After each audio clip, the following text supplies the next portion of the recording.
ડભોઈમાં કોંગ્રેસ દ્વારા ગાંધી જયંતિની શાનદાર ઉજવણી, બાપુની શ્રદ્ધાંજલિ અર્પણ।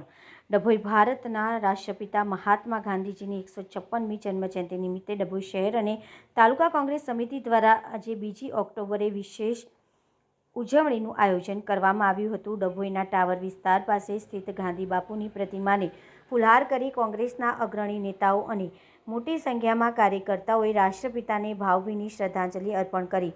આ પ્રસંગે કોંગ્રેસના કાર્યકર્તાઓએ ગાંધીજીના સત્ય, અહિંસા અને સાદગીના સિદ્ધાંતોને યાદ કર્યા હતા અને દેશના વિકાસમાં તેમના યોગદાનને બિરદાવ્યું હતું। મુખ્ય અગ્રણીઓની ઉપસ્થિતિ ડભોઈ શહેર અને તાલુકા કોંગ્રેસના અનેક અગ્રણી નેતાઓ અને પાયાના કાર્યકરોની ગૌરવપૂર્ણ ઉપસ્થિતિ રહી હતી, જેમાં મુખ્યત્વે તાલુકા કોંગ્રેસ પ્રમુખ શ્રી સુધીરભાઈ બારોટ, શહેર કોંગ્રેસ પ્રમુખ શ્રી સતીશભાઈ રાવળ, આ ઉપરાંત અગ્રણી નેતાઓ જેવા કે અજય રાઠવા, સુભાષ ભોજવાણી, નૂર મોહમ્મદ મવડાવાડા, અયુબભાઈ મંસૂરી, મુસ્તફાભાઈ ખલીફા સહિત મોટી સંખ્યામાં ડભોઈ શહેર અને તાલુકા કોંગ્રેસી કાર્યકર્તાઓ કાર્યક્રમની ઉજવણીમાં ઉપસ્થિત રહ્યા હતા।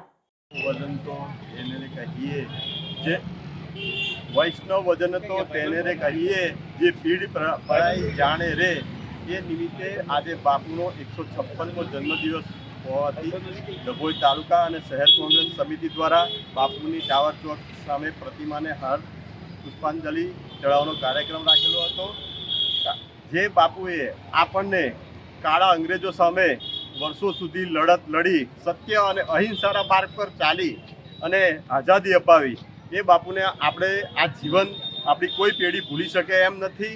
અને જે બાપુના રાહે ચાલી જે લોકો આજે આપણે સ્વતંત્ર છીએ અને આપણે આપણો હક ગમે ત્યાં સંવિધાન મુજબ કોઈ બીને આપણે ગમે ત્યાં બોલી શકીએ છીએ, એ આપણને હક અપાયો છે। એ સંવિધાનનો દુરુપયોગ અત્યારે આપણા દેશમાં ઘણી જગ્યાએ સંવિધાનનો સંપૂર્ણપણે દુરુપયોગ થઈ રહ્યો છે।